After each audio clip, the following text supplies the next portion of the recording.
à remercier tous les gens qui sont présents pour cette manifestation organisée par l'association Un médecin pour chacun en soutien au personnel de la clinique de l'Abbaye qui est dans une situation financière difficile. Et donc je laisserai Eliane, la déléguée CGT de la clinique, vous expliquer la nouvelle situation. Je tiens à remercier Madame la sénatrice Céline Brulin d'être présente. Elle aura aussi une information à vous donner par rapport à un rendez-vous avec l'Agence régionale de santé. Donc je laisse la parole à Eliane qui va vous expliquer ce qui s'est passé hier au tribunal de commerce du Havre. Eliane, la parole. Bonjour à toutes et à tous, merci à tous d'être venus. Donc effectivement, depuis la dernière fois, la situation a évolué. L'audience du tribunal était donc hier matin au tribunal de commerce du Havre. Nous avons eu l'agréable surprise parce qu'ils ont rendu leur jugement hier. On pensait devoir attendre une quinzaine de jours et finalement le jugement a été rendu hier. Donc la demande de redressement judiciaire a été acceptée. Donc depuis hier, la clinique de l'Abbaye est donc en redressement judiciaire. Il y a eu donc un mandataire judiciaire de nommer et un administrateur judiciaire qui vont venir donc la semaine prochaine pour établir un calendrier d'échéance et où là donc les potentiels acheteurs devront se fier donc aux dates. Donc en l'occurrence l'hôpital a 45 jours pour faire une offre.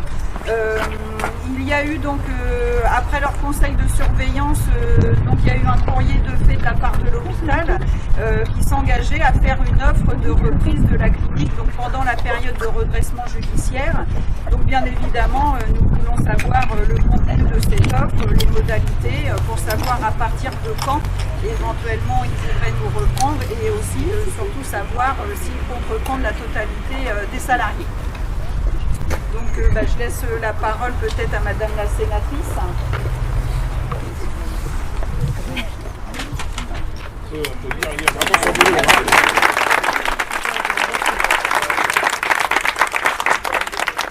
Bonjour à toutes et tous, bravo pour cette belle mobilisation qui dure depuis plusieurs jours maintenant et qui n'est peut-être pas sans lien avec la décision qui a été prise par le tribunal hier, une décision effectivement qu'on peut tous saluer puisque ça ouvre des portes.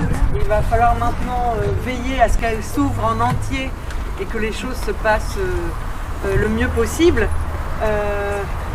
Il se trouve que l'ARS réunit l'ensemble des parlementaires de Seine-Maritime ce vendredi, le 13 octobre, pour nous parler de sujets d'actualité. Je ferai de la situation de la clinique et de sa reprise par l'hôpital un des sujets d'actualité qu'il faudra traiter parce que effectivement c'est une très bonne chose que l'hôpital se soit positionné en faveur d'une reprise. Je crois que maintenant il va falloir un soutien de l'ARS, du ministère de tutelle, du ministère de la Santé pour que tout cela aboutisse, que bien évidemment l'ensemble des salariés soient repris dans le contexte de pénurie de soignants que nous connaissons aujourd'hui un peu partout. Je pense qu'on ne peut se passer de personne et qu'on a besoin ici dans ce territoire de renforcer l'offre de santé et donc je continuerai d'agir. J'ai déjà interpellé après avoir été sollicité par vous tous l'ARS en ce sens.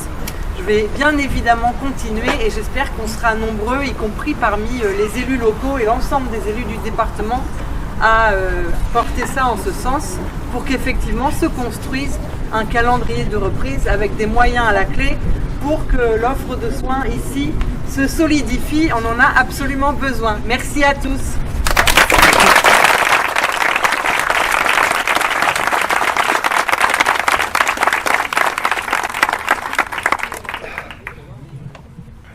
Pour sa part, l'association Un médecin pour chacun, évidemment, continuera à vous tenir informés, en liaison avec le personnel, Eliane, et en liaison avec les élus qui ont accepté de nous représenter auprès de l'ARS. Donc, si la situation venait à mal évoluer, nous proposerons certainement une opération ville morte sur Fécamp.